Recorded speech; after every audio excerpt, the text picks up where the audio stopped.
ألا بذكر الله تطمئن القلوب. بزرگان محترم اور عزیز دوستوں اور ساتھیوں، نبی کریم علیہ السلام کی سیرت طیبہ روئے زمین پر بسنے والے ہر انسان خصوصاً مسلمانوں کے لیے مشعل راہ ہے۔ نبی کریم علیہ السلام نے اور آپ کے صحابہ نے زندگی کے ہر کام کو بہت آسان بنا دیا ہے۔ کوئی کام کتنا بھی بڑا ہو، کتنا بھی مشکل ہو، کیسی ہی پریشانی لاحق ہو، رسول اللہ صلی اللہ علیہ وسلم کی تعلیمات میں اس کو بالکل آسان طریقے سے پورا کرنے کا راستہ دکھایا گیا ہے۔ لیکن معاملہ یہ ہے کہ ہم دنیا داری میں الجھ کر رسول اللہ صلی اللہ علیہ وسلم کے بتائے ہوئے راستے سے بھٹک رہے ہیں۔ جب بھی سیرت طیبہ کو چھوڑ کر، صحابہ کے اقوال اور افعال کو چھوڑ کر ہم نے کوئی نئی چیز اپنائی تو دنیا میں خسارہ ہی خسارہ نظر آیا۔ نبی کریم علیہ السلام نے نکاح کو اپنی سنت قرار دیا۔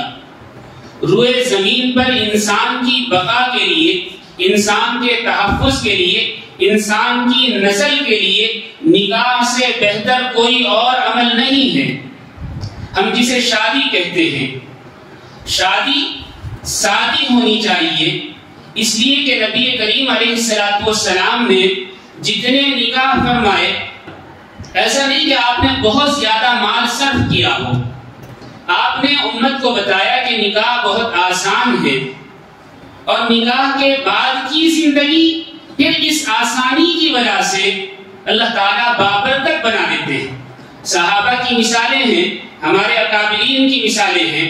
میں نے آپ کے سامنے نبی کریم علیہ السلام کی ایک حدیث پیش کی۔ آپ علیہ السلام نے ارشاد فرمایا، بہترین نکاح وہ ہے جو آسان ہو، مطلب یہ کہ اس میں تکلفات نہ ہو، زیادہ خرچ نہ ہو، زیادہ جھمیلا نہ ہو، زیادہ مصیبتیں نہ پائی جائیں، جو اپنی سہولت کے مطابق آسانی سے ادا کر دیا جائے، وہ بہترین نکاح ہے، اور اس کی برکتیں بھی اللہ رب العزت پہ زندگی میں عطا فرماتے ہیں۔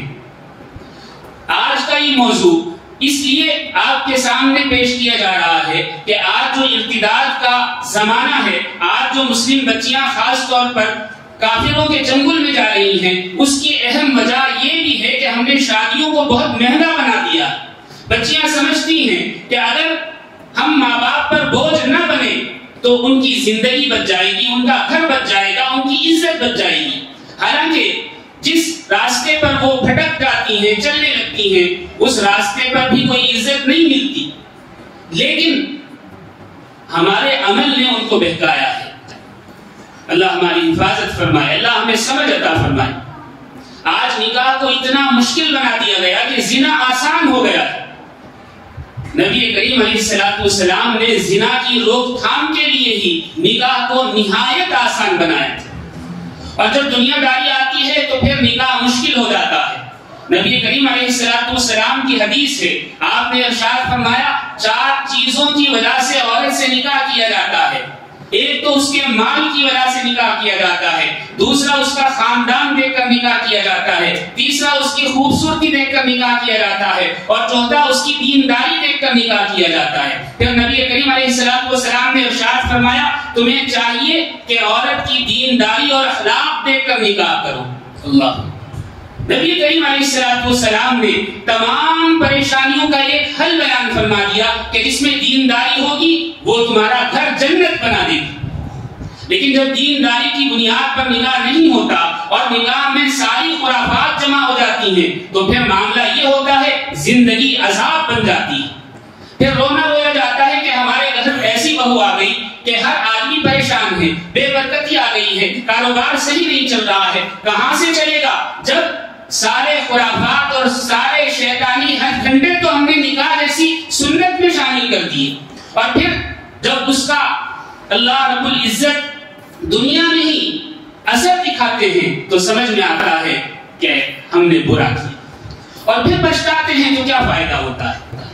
نبی کریم علیہ السلام کے زمانے میں صحابہ رضوان اللہ تعالی علیہم اجمعین نکاح کر لیا کرتے اور مدینہ میں رہتے ہوئے، پڑوس میں رہتے ہوئے رسول اللہ صلی اللہ علیہ وسلم کو علم بھی نہیں ہوا کرتا تھا۔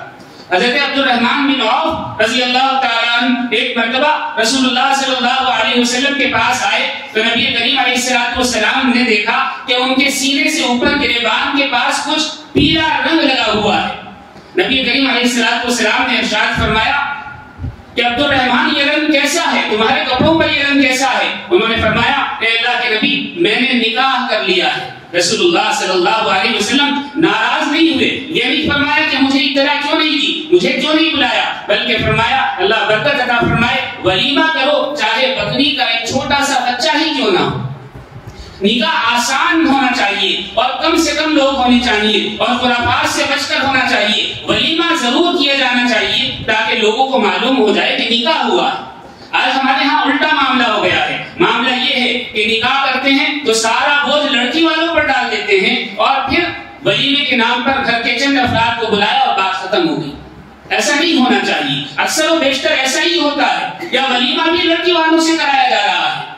یہ تو مانگنا ہوا، مردانگی مانگنا نہیں ہے بلکہ خرچ کرنا ہے۔ آج ہم نکاح کے نام پر جو خرافات کرتے ہیں اس کا عذاب دنیا میں دیکھ رہے ہیں، صحابہ کی مثالی زندگی اٹھا کر دیکھیں تو معلوم ہوگا ایک صحابی دوسرے صحابی سے کہتے ہیں کہ بھائی یہ سامنے گھر ہے اور یہاں ایک صاحب رہتے ہیں، ان کی ایک لڑکی ہے، وہ لڑکی میں نے دیکھ لی تھی، میں اس سے نکاح کرنا چاہتا ہوں، آپ چلے جائیں اور میرے نکاح کی بات کریں۔ صحابی چلے گئے اور جا کر کہا کہ فلاں بن فلاں کو آپ جانتے ہیں؟ کہا کہ ہاں جانتا ہوں۔ کہا کہ انہوں نے آپ کی بچی کے لیے نکاح کا پیغام بھجوایا ہے۔ تو باپ نے کہا، لڑکی کے باپ نے کہا کہ وہ صاحب تو مجھے پسند نہیں ہے، ہاں آپ مجھے پسند ہیں، اگر آپ نکاح کرنا چاہتے ہیں تو کر لیں۔ تو انہوں نے کہا کہ میں تو ان کا پیغام لے کر آیا تھا۔ انہوں نے کہا کہ دیکھیں ان سے تو میں کروں گا نہیں، اگر آپ تیار ہوں تو بتائیں۔ چند لوگ گھر میں موجود تھے، گواہ بنائے گئے اور ان صحابی کا نکاح ہو گیا۔ جب کافی دیر کے بعد یہ صحابی باہر نکل کر آئے تو انہوں نے پوچھا کہ میرے نکاح کی بات چلائی؟ کہا کہ بھائی چلائی تو تھی، لیکن لڑکی کے باپ نے کہا کہ وہ مجھے پسند نہیں، میں آپ سے نکاح کر سکتا ہوں، ان سے نہیں کر سکتا۔ صحابی نے کہا کہ پھر کیا ہوا؟ کہا کہ انہوں نے میرا نکاح پڑھا دیا ہے۔ صحابی ناراض نہیں ہوئے اور برا بھلا نہیں کہا کہ بات میری کرنے گئے تھے اور نکاح اپنا کرائے ہیں، بالکل بھی برا بھلا نہیں کہا اور یہ بھی نہیں سوچا کہ ہو سکتا ہے جھوٹ ہو۔ اتنا یقین اور اعتبار تھا ایک دوسرے پر مسلمانوں کا۔ صحابی نے کہا اللہ تعالیٰ برکت عطا فرمائے، مجھے خوشی ہوئی۔ اللہ کتنا آسان نکاح تھا، اور یہ صرف صحابہ کی زندگیوں تک محدود نہیں تھا، ہمارے اکابرین تک یہ چیز آئی ہے۔ چند مثالیں آپ کے سامنے رکھوں گا، بات سمجھ میں آئے گی۔ حضرت شیخ سعدی شیرازی رحمۃ اللہ علیہ کو کون نہیں جانتا، سب جانتے ہیں۔ جس زمانے میں آپ تعلیم سے فارغ ہو کر فلسطین گئے تو بیت المقدس کے جنگلات میں آپ گھومتے پھر رہے تھے، کمانے کا کوئی راستہ تو تھا نہیں، غربت کا عالم تھا، آپ ننگے پاؤں پھٹے ہوئے کپڑوں میں جنگل میں چلے جا رہے تھے۔ یہ وہ دور تھا جب اسلام اور صلیب کی لڑائیاں جاری تھی، صلیبی جنگیں جاری تھی، تو عیسائیوں نے حضرت کو گرفتار کر لیا اور گرفتار کر کے اپنے کیمپ لے گئے اور وہاں ان سے مزدوری کروائی۔ مزدوری مطلب رقم نہیں دی بلکہ صرف کام لیا، مٹی کھدواتے، خندقیں کھدواتے۔ بہت عرصہ اسی طرح گزر گیا۔ اچانک ایک مسلمان کا وہاں سے گزر ہوا، مالدار آدمی تھے، انہوں نے دیکھا کہ شیخ سعدی کا یہ حال ہے۔ وہ جانتے تھے کہ شیخ سعدی کون ہیں، تو عیسائیوں سے کہا کہ انہیں مجھے دے دو۔ کہا کہ اتنے پیسے دینے ہوں گے۔ کہا کہ ٹھیک ہے آپ پیسہ لے لو، انہیں میرے سپرد کر دو۔ وہ اپنے گھر لے کر گئے، شیخ سعدی کو گھر لے گئے، نہلایا دھلایا، کپڑے دیے اور اپنے گھر میں مہمان کی طرح رکھا، اور پھر کہا کہ آپ اگر کوئی کام کرنا چاہتے ہیں تو میں آپ کو کام دے سکتا ہوں، اس کی اجرت دے سکتا ہوں۔ انہوں نے کہا کہ ٹھیک ہے۔ ابھی ہفتہ ہی گزرا تھا کہ شیخ سعدی سے اس مسلمان نے کہا کہ میں اپنی بچی کا نکاح کرنا چاہتا ہوں، اگر آپ چاہیں تو میری بیٹی سے نکاح کر لیں۔ شیخ سعدی نے کہا کہ اچھی بات ہے، نکاح ہو گیا۔ اللہ کتنا آسان نکاح، پھر اس کی برکتیں بھی دنیا میں نظر آتی ہیں۔ شیخ سعدی رحمۃ اللہ علیہ سے اللہ نے جو کام لیا ہے اللہ اکبر، 900 سال گزرنے کے بعد ان جیسا نہیں، ان کی نقل بھی کوئی نہیں کر سکا۔ اللہ اللہ اللہ۔ بانی دارالعلوم حضرت مولانا قاسم نانوتوی رحمۃ اللہ علیہ ایک مالدار آدمی تھے، لیکن وہ آپ کے علم پر، آپ کے تقوی پر، آپ کی دینداری پر فریفتہ ہو گئے۔ انہوں نے کہا کہ اس سے اچھا داماد مجھے کوئی نہیں ملے گا، اور آپ کے والد سے بات کی، اور والد سے بات کرنے کے بعد اپنی بیٹی کا نکاح کر دیا۔ حضرت نانوتوی کے گھر جب دلہن آئی تو حضرت نے دیکھا کہ سر سے پاؤں تک دلہن سونے سے لگی ہوئی ہے، سارا سونا ہی سونا ہے۔ تو حضرت نے فرمایا کہ میں تو غریب آدمی ہوں اور میں اتنا مال اپنے گھر میں رکھ نہیں سکتا، میرا مزاج ہی نہیں ہے۔ اب یا تو یہ ہے کہ میں مالدار ہو جاؤں آپ جیسا، یا یہ ہے کہ آپ میری جیسی ہو جائیں، تب ہمارا مزاج مل جائے گا۔ پھر حضرت نے کہا کہ ایسا ہے، میرا مالدار ہونا تو ممکن نہیں ہے، اس لیے کہ میں تو بچوں کو پڑھاتا ہوں، مدرسہ چلاتا ہوں، یہ ممکن ہی نہیں ہے کہ میں مالدار ہو جاؤں۔ یہ ہو سکتا ہے کہ آپ مجھ جیسی ہو جائیں۔ تو ان کی اہلیہ نے کہا کہ ٹھیک ہے، مالدار گھرانے کی بچی تھی، سارا زیور اتار کر حضرت کے سامنے رکھ دیا اور کہا یہ سب آپ کا ہے، اس کا جو چاہے کریں۔ اللہ، آج کوئی عورت ایسی ہے؟ نہیں، ایک انگوٹھی بھی کوئی دینے کو تیار نہیں ہو۔ حضرت نے کہا کہ دیکھو اس زیور کا مجھے بھی کوئی کام نہیں ہے، اور یہ مال میں بھی نہیں رکھ سکتا۔ ایسا کرتے ہیں، یہ کہیں ایسی جگہ لگا دیتے ہیں جہاں مسلم امہ کو فائدہ پہنچے۔ اس وقت مسلمانوں کے امیر اور خلیفہ کے ساتھ جنگ پیش تھی، جنگ بلقان، تو حضرت نے وہ سارا سونا جنگ بلقان کے لیے بھجوا دی۔ مہینے 2 مہینے کے بعد حضرت کی اہلیہ پھر دوبارہ اپنے گھر گئی تو والدین دیکھ کر حیران رہ گئے کہ اتنا سونا ہم نے لاد کر بچی کو بھیجا تھا، اب ایک چیز بھی بچی کے پاس نہیں۔ لیکن شکایت نہیں کی، شکوہ نہیں کیا، بلکہ بچی کو دوبارہ اتنا ہی سونا دے کر پھر بھیجا۔ جب اہلیہ گھر واپس آئی تو حضرت نے دیکھا، حضرت نے کہا کہ میں نے آپ سے کوئی بات کہی تھی، ایسا لگتا ہے کہ میں اپنی بات صحیح سے نہیں کہہ سکا۔ اہلیہ نے کہا کہ نہیں، میں آپ کی بات سمجھتی ہوں، لیکن میں کیا کروں، میرے والد نے پھر اتنا دے کر بھیج دیا ہے۔ تو حضرت نے کہا کہ اب آپ کیا کہتی ہیں؟ کہا کہ وہی جو آپ چاہتے ہیں۔ پھر سارا سونا اتار کر دے دیا۔ حضرت نے مدرسے کے غریب طلبہ کی اس سے ساری ضرورتیں پوری کی، ایک چیز بھی اپنے پاس نہیں۔ جب نکاح اتنا آسان ہو جاتا ہے تو اللہ تعالیٰ برکتیں عطا فرماتے ہیں۔ آپ نے دارالعلوم دیوبند قائم کیا، دنیا کا کوئی ایک شہر ایسا کوئی بتا نہیں سکتا کہ دارالعلوم کا فارغ وہاں موجود نہ ہو۔ اللہ اللہ نے اتنا کام لیا، اتنی برکتیں عطا فرما دی۔ آپ ہی کا واقعہ ہے، حجت الاسلام حضرت مولانا قاسم نانوتوی رحمۃ اللہ علیہ کی بیٹی بڑی ہوئی تو بیوی نے کہا کہ آپ کو پتا بھی ہے بچی بڑی ہو گئی ہے، اس کے نکاح کا کوئی انتظام کریں۔ تو حضرت کے لیے کھانا لگایا گیا تھا، دسترخوان بچھایا گیا تھا۔ تو حضرت نے سنا تو کہا کہ اچھا، تو بھئی فکر کرنی چاہیے۔ فوراً دسترخوان سے اٹھ گئے اور چپل پہن کر باہر جانے لگی۔ تو بیوی نے کہا کہ میں کوئی بات کہہ رہی ہوں اور آپ جا رہے ہیں۔ کہا کہ بات تو میں نے سن لی ہے، اب اس پر عمل بھی تو کرنا ہے۔ تو سیدھے گھر سے باہر نکلے، گھر کے قریب ہی ان کے بھانجے مولوی عبداللہ رہا کرتے تھے جو دارالعلوم میں ابھی پڑھ ہی رہے تھے۔ تو ان کے پاس گئے اور کہا کہ صاحبزادے، نکاح کے بارے میں تمہارا کیا خیال ہے؟ وہ چونکہ بھانجے تھے آپ کے تو وہ آپ کی سوال پر سر پٹا گئے، حیران رہ گئے کہ آپ کیا فرما رہے ہیں، میں نہیں سمجھا۔ کہا کہ نکاح کرنا چاہتے ہو یا نہیں؟ کہا کہ اس بارے میں آپ میرے والد سے بات کریں۔ مولوی عبداللہ کے جو والد تھے حضرت کے بہنوئی، انہوں نے حضرت سے پہلے ہی کہہ رکھا تھا کوئی اچھی بچی نظر آئے، دیندار نظر آئے تو آپ نکاح کر دینا، میرا انتظار مت کرنا۔ اللہ۔ تو حضرت نے کہا کہ آپ کے والد سے تو بات ہو چکی تھی، آپ کی رضامندی چاہتا تھا۔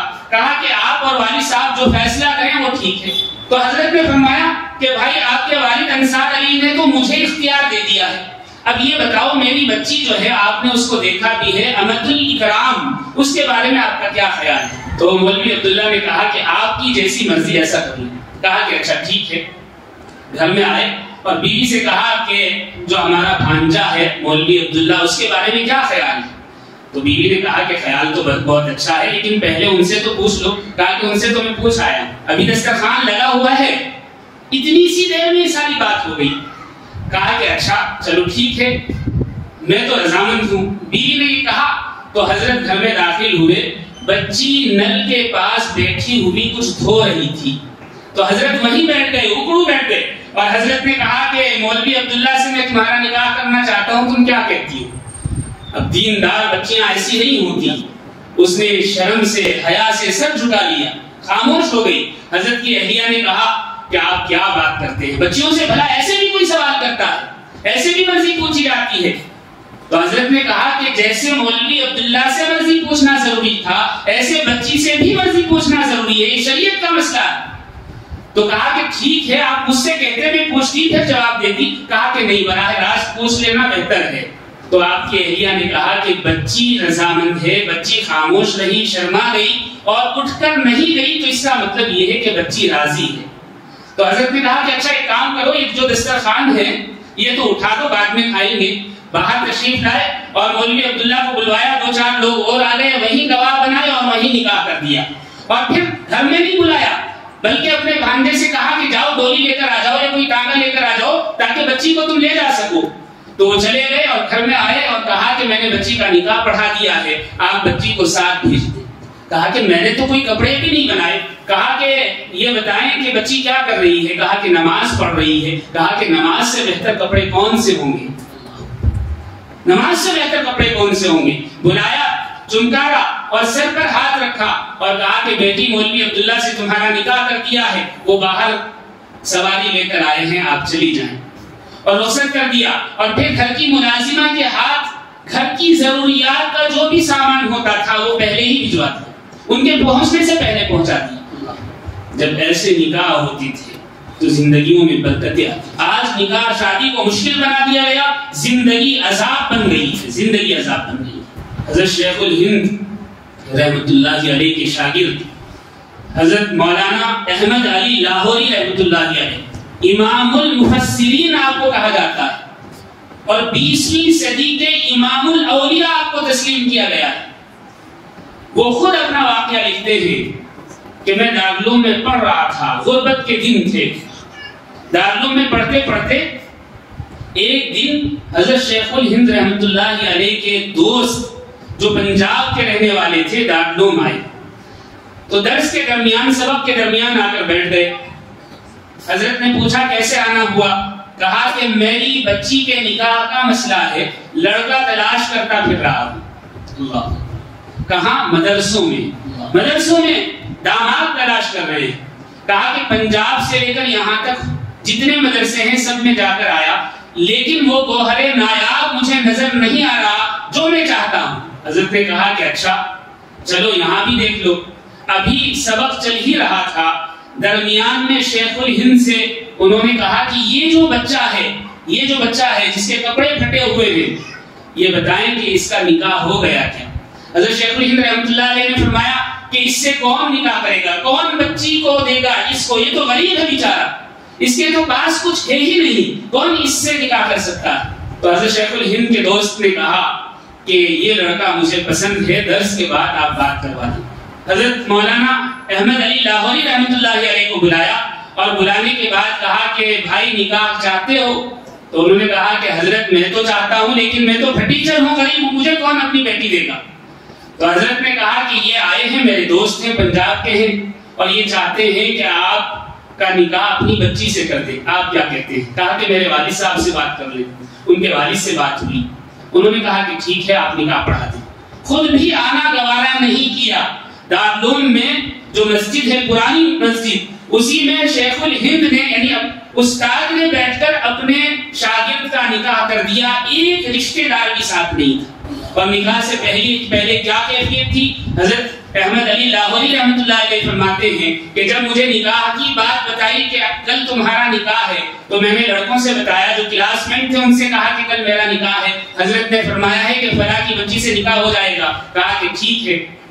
لڑکوں نے باتیں شروع کر دی۔ ایک نے کہا کہ تمہارے پاس تو کپڑے بھی نہیں ہیں، اور جب تم نکاح کے لیے بیٹھو گے تو لوگوں کی نگاہیں تم پر ہوں گی، کیا کہیں گے؟ کام کرو، اگر کپڑے خرید نہیں سکتے تو کسی سے ادھار لے کر پہن لو۔ تو حضرت فرماتے ہیں کہ میں نے کہا کہ نہیں بھائی، میں نے تو زندگی میں کبھی ادھار نہیں لیا، میں ادھار نہیں لے سکتا۔ تو احمد علی لاہوری فرماتے ہیں کہ میں نے منع کر دیا۔ تو ایک دوست نے کہا کہ کام کرو، یہی کپڑے آپ دھو کر پہن لو، کم سے کم صاف تو نظر آئیں گے۔ کہا کہ یہ بات مجھے بھلی معلوم ہوئی، لیکن میری شامت آ گئی کہ میں نے کپڑوں کو دھو دیا۔ کیا ہوا؟ سردیوں کے دن تھے، دسمبر کے دن تھے، اور بڑے کڑاکے کی ٹھنڈ تھی۔ ایسی ٹھنڈ میں نے کپڑے دھو دیے، اور کپڑے دھونے کے بعد اتفاق کی کہ بادل آ گئے، بارش ہو گئی، وہ کپڑے بھی نہیں سوکھے۔ اور میں مسجد کے پیچھے ان کپڑوں کو ہلاتا تھا کہ کسی طرح سوکھ جائیں، لیکن وہ سوکھے نہیں، نکاح کا وقت ہو گیا۔ وہی گیلے کپڑے پہن کر میں پہنچا تو مسجد میں سر جھکا کر بیٹھا رہا کہ لوگ کہیں گے کہ دیکھو دلہا ہے، کپڑے پھٹے ہوئے ہیں اور گیلے ہیں۔ لیکن احمد علی لاہوری کہتے ہیں کہ میرے سسر جان گئے تھے، خسر صاحب کو پتا چل گیا تھا کہ میں کیا ہوں۔ تو نتیجہ کیا نکلا؟ انہوں نے اس غربت کے باوجود مجھے پسند کیا، نکاح کیا، اور جب میں دارالعلوم سے فارغ ہو گیا، تعلیم کے بعد رخصتی ہوئی، تو بڑے گھرانے کی بچی تھی، بڑی مالدار بچی تھی، لیکن جب وہ گھر آئی تو کئی دن میرے گھر میں فاقہ رہتا تھا، اس کو بھی فاقہ کرنا پڑتا تھا۔ ایک مہینے کے بعد جب میری اہلیہ گھر واپس گئی تو میری ساس نے پوچھا کہ بچی یہ تو بتاؤ کہ تمہارا گھر کیسا ہے، تمہارا شوہر کیسا ہے؟ اللہ اکبر! جب دیندار مائیں ہوتی ہیں تو بچیوں کی تربیت بھی ایسی ہوتی ہے، بچیاں بھی دیندار ہوتی ہیں۔ اللہ اکبر! اس عورت نے کہا، حضرت کی اہلیہ نے کہا کہ میں نے سنا تھا کہ مرنے کے بعد جنت میں داخل ہوا جاتا ہے، آپ نے مجھے جیتے جی جنت میں داخل کر دیا۔ اور اس نکاح کا نتیجہ کیا نکلا؟ اللہ اکبر! اللہ نے دنیا میں نوازا، کیا نوازا؟ حضرت احمد علی لاہوری رحمۃ اللہ علیہ فرمایا کرتے تھے کہ میرے گھرانے کے لیے 12 مہینے طائف سے پھل آیا کرتے تھے، سعودیہ سے۔ اس زمانے میں مہینوں کا سفر تھا، اس زمانے میں طائف سے پھل آیا کرتے تھے، اور بڑے بڑے وزیر، وزراء، مالدار لوگوں کی عورتیں میرے گھر میں جھاڑو لگا کر جایا کرتی تھی تاکہ برکت حاصل۔ اللہ نے ایسا ہی کام دیا۔ جب نکاح اتنا سادہ ہوتا ہے تو اللہ تعالیٰ نسلوں تک کام لیتے ہیں، نسلوں تک کام لیتے ہیں۔ دہلی کے حضرت مولانا عبد الخالق رحمۃ اللہ علیہ، ان کی اہلیہ نے کہا کہ بچی بڑی ہو گئی ہے، نکاح کی فکر کریں۔ کہا کہ اچھا ٹھیک ہے، چپل پہنے اور سیدھے اپنے دوست مفتی صدر الدین آزردہ کے پاس پہنچ گئے، جو دہلی میں چاندنی چوک میں جج تھے۔ ان سے مشورہ کیا، انہوں نے کہا کہ آپ کے شاگرد ہیں نذیر حسین، بڑے دیندار آدمی ہیں، آپ ان سے نکاح کر دیں۔ سیدھے ان کے والد کے پاس گئے، اور والد کے پاس جا کر کہا کہ آپ کا بچہ مجھے پسند ہے، اگر آپ چاہیں تو میری بچی سے نکاح کر دیں۔ کہا کہ ہاں بہت اچھی بات ہے۔ بچی سے اجازت لی اور نذیر حسین سے اجازت لی، اور دونوں کو بلا کر نکاح پڑھا دیا، اور نکاح پڑھا کر گھر میں آئے، اور پھر کہا کہ بچی کو منہ دھلا کر لے کر آؤ۔ بچی کو وضو کرایا گیا، لائے، سر پر ہاتھ رکھا اور کہا کہ آپ کا میں نے نکاح کر دیا ہے، دلہا باہر ہے، آپ چلی جائیں۔ اللہ! پہلیہ نے کہا کہ ایسے کیسے ممکن ہے، آپ نے ایسے کیسے نکاح پڑھا دیا؟ ابھی تو بچی کے پاس کپڑے بھی نہیں ہیں۔ کہا کہ کپڑے نہیں ہیں مطلب کیا بچی برہنہ ہے؟ کہا کہ استغفر اللہ، ایسی بات تھوڑی ہے، نئے کپڑے ہونے چاہیے۔ کہا کوئی ضرورت نہیں، جو کپڑے ہیں جو بھی موجود ہے بچی کا سامان ایک پوٹلی میں باندھ دو اور بچی کے ساتھ کر دو۔ نہ جہیز، نہ جوڑا، نہ رسم، نہ رواج، نہ بارات، کچھ نہیں۔ اللہ! ایسے نکاح ہوا کرتے تھے۔ آج کل نکاح میں جتنی رسمیں ہوتی ہیں، اللہ ہم سب کی حفاظت فرمائے، میں کسی پر نکیر نہیں کر رہا، جتنی رسمیں ہوتی ہیں یا جتنا اہتمام ہوتا ہے، میک اپ ایک اہتمام ہوتا ہے ہمارے یہاں آج کے زمانے میں، اس میں مرد بھی ہیں عورتیں بھی ہیں، اتنا اہتمام ہوتا ہے، اتنے میں ہمارے اکابرین کے ہاں ولیمے ہو جایا کرتے تھے، اتنے وقت۔ آج تو میک اپ ایسے، اللہ حفاظت فرمائے، دھوکہ ہے دھوکہ، کچھ کا کچھ بنا دیتے ہیں۔ ایک لطیفہ یاد آیا، سنا دیتا ہوں۔ ایک شادی میں جن آ گیا، شیطان آ گیا کوئی، تو ساری خواتین اسے دیکھ کر ڈر گئی، ان کی چیخیں نکل گئی۔ تو مولانا بیٹھے ہوئے تھے، انہوں نے کہا کہ ایسے یہ جن نہیں بھاگے گا، آپ سب وضو کر کے آئیں۔ سب عورتیں وضو کر کے آئی تو ان کا چہرہ دیکھ کر جن کی چیخیں نکلی۔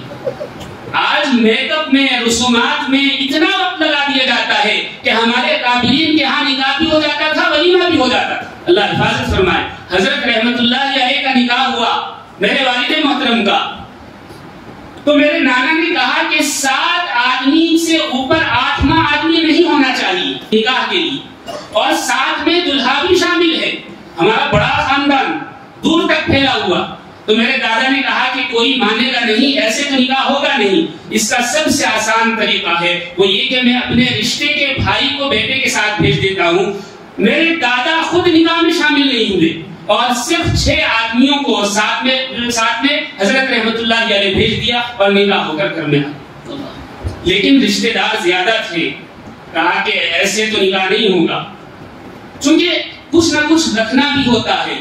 تو میرے دادا نے ولیمہ کیا اور سب کو بلایا، لیکن یہ بھی کہہ دیا کہ کوئی ہدیہ اور تحفہ لے کر نہ آئے، پھر اس کی برکتیں ہوتی۔ میرے نکاح میں جو ضروری لوگ تھے وہ شامل ہوئے۔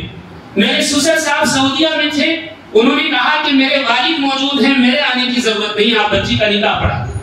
لیکن والد محترم نے پھر 2 ولیمے کیے، ایک رشتہ داروں کے لیے اور ایک یہاں آ کر، کہا کہ نہیں، ان کا بھی حق ہے، ولیمہ کریں۔ رسول اللہ صلی اللہ علیہ وسلم نے اس کی ترغیب بھی دی ہے، صحابہ کو تاکید بھی کی، لیکن اپنے بلبوتے پر۔ لیکن ایسا ولیمہ بھی نہیں ہونا چاہیے کہ قرض میں دب جائیں، اپنی سہولت کے حساب سے ہو، کسی پر زور نہ پڑے، نہ لڑکی والوں پر نہ لڑکے والوں پر، تو پھر برکتیں نازل ہوتی ہیں۔ بانی تبلیغ حضرت مولانا الیاس رحمت اللہ علیہ کو کون نہیں جانتا؟ آپ مظاہر العلوم سہارنپور تشریف لے رہے، سالانہ جلسہ تھا، تو حضرت کے صاحبزادے مولانا انعام الحسن وہیں زیر تعلیم تھے، اور مولانا یوسف صاحب 2 بچے وہاں پڑھ رہے تھے، تو دونوں پڑھ رہے تھے اور دونوں کی نسبت حضرت شیخ زکریا رحمت اللہ علیہ کی صاحبزادیوں سے تھی پہلے سے۔ تو حضرت مولانا الیاس صاحب رحمت اللہ علیہ نے فرمایا کہ شیخ مدنی بھی آنے والے ہیں، یعنی حضرت مدنی تشریف لانے والے ہیں شیخ الاسلام دیوبند سے، تو بہت اچھا موقع ہے، جلسہ بھی ہے، مدرسے کا ماحول بھی ہے، نکاح کر دیتے ہیں۔ تو حضرت شیخ زکریا سے بات ہوئی اور جلسے میں ہی نکاح پڑھا دیا گیا۔ کوئی رکا نہیں، کوئی کارڈ نہیں، کوئی اہتمام نہیں۔ بعد میں حضرت کے یہاں یعنی حضرت مولانا الیاس صاحب رحمۃ اللہ علیہ کے یہاں ولیمے کی تقریب ہوئی، لیکن نکاح جب اتنا آسان ہوتا ہے میرے بھائیوں، نسلوں تک برکتیں نازل ہوتی ہیں، نسلوں تک برکتیں نازل ہوتی ہیں۔ اور جب نکاح کو مشکل بنا دیا جاتا ہے تو پھر وہی ہوتا ہے، دنیاوی زندگی بھی عذاب بن جاتی ہے اور آخرت میں تو حساب ہوگا۔ مولانا سلیم سنت نگر کے رہنے والے تھے، بچی کا نکاح کیا، لڑکے والوں نے فہرست دے دی کہ فلاں فلاں فلاں فلاں چیز چاہیے، بہترین کھانا دیا، بہترین شادی کی، ابھی کھانا چل ہی رہا تھا، نکاح نہیں ہوا تھا جب تک، اچانک مولانا نے ڈنڈا اٹھا کر دلہے پر برسانا شروع کر دیا۔ تو لوگ جمع ہو گئے، کہا کہ حضرت کیا مسئلہ ہے؟ باراتی بھاگنے لگے۔ حضرت نے کہا کہ میں نے پہلے ہی کہا تھا کیا چاہیے پہلے ہی بتا دو، جو جو کہا سب دیا، اب کمبخت یہ دلہا منہ کھول کر کہہ رہا ہے ٹی وی نہیں ہے، ٹی وی بھی چاہیے، تو اب ٹی وی نہیں، ڈنڈے سے کام چلے گا، میں ایسے فقیر کو اپنی بچی نہیں دے سکتا، اگر 2-4 کیس ایسے ہو جائیں کوئی منہ کھول کر نہ مانگے۔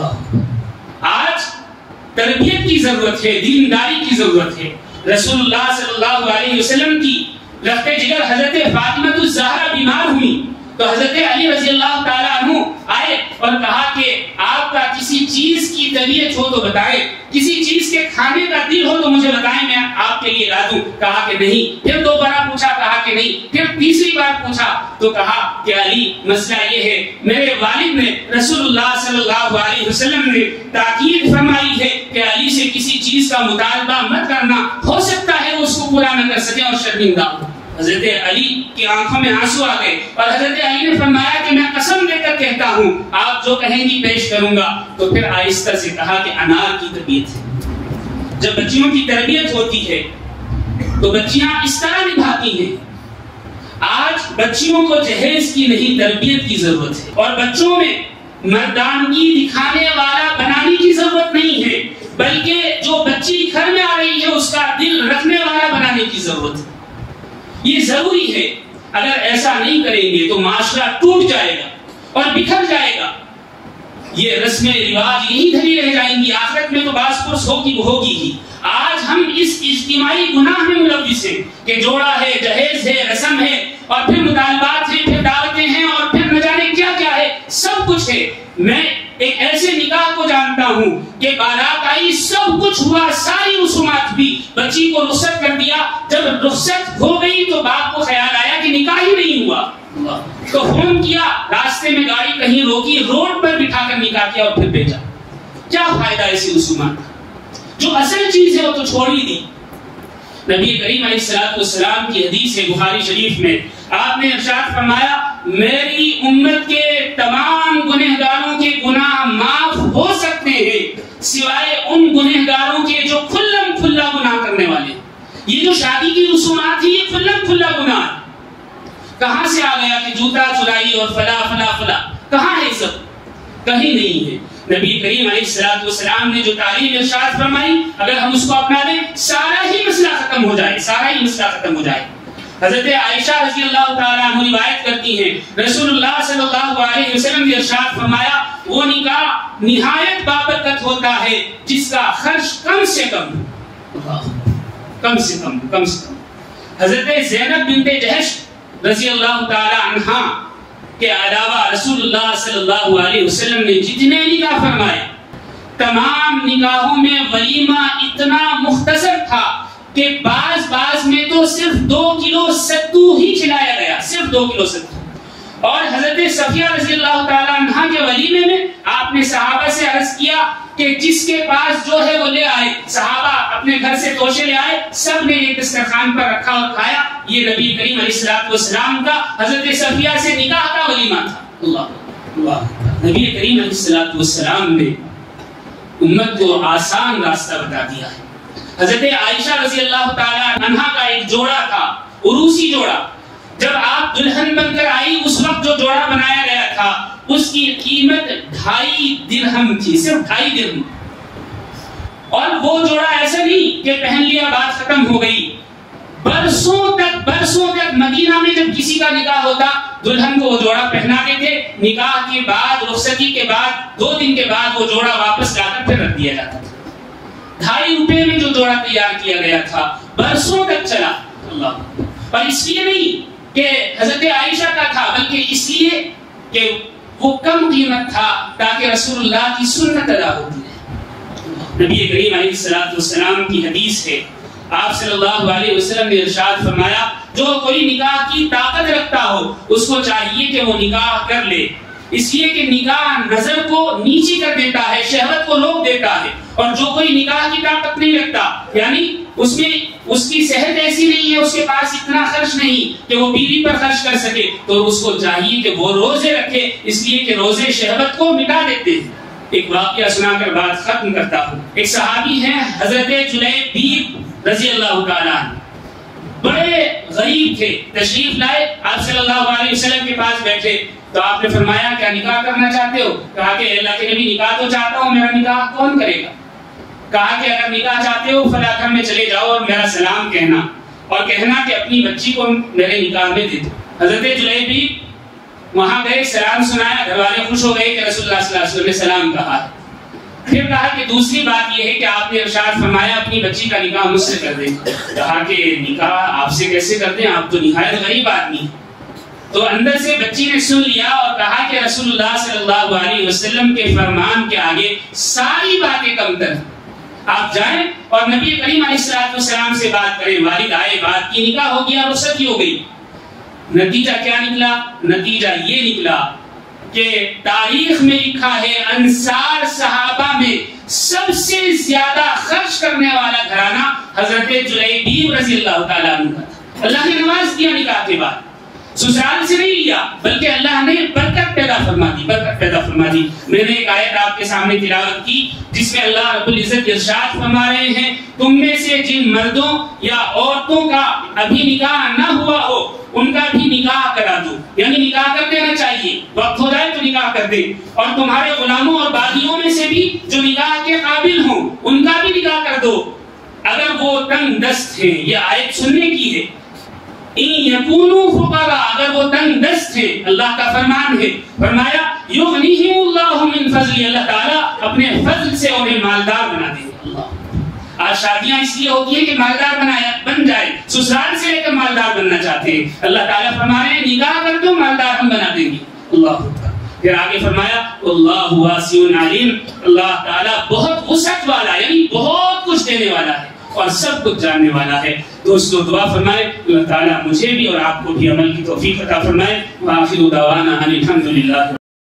کعبے پہ پڑی جب پہلی نظر، کیا چیز ہے دنیا بھول گیا، کیا چیز ہے دنیا بھول گیا۔